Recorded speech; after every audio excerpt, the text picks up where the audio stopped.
in terms of the details, that currently we're taking about 5.8% of the balance of the Land Grant Permanent Fund or the Education Permanent Fund for K-12 education currently.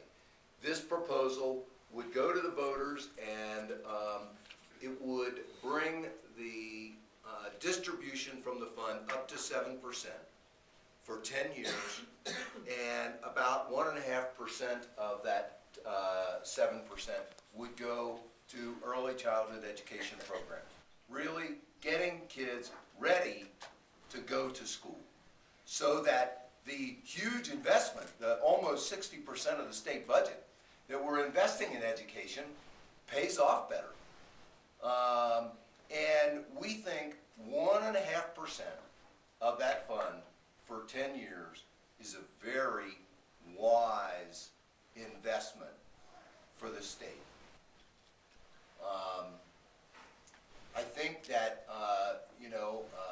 if there was, those who don't like this idea are concerned about what happens to the fund if we take more out, let me just say that the fund is, if we take 7% out, if you base the future of the fund on past performance over the last 15 years, this fund is still going to double in size in 15 years. And if this fund exists for our children, how can we say we don't want to take a little more out of this fund to make certain that our kids have the opportunity for success that we know will pay the biggest dividends?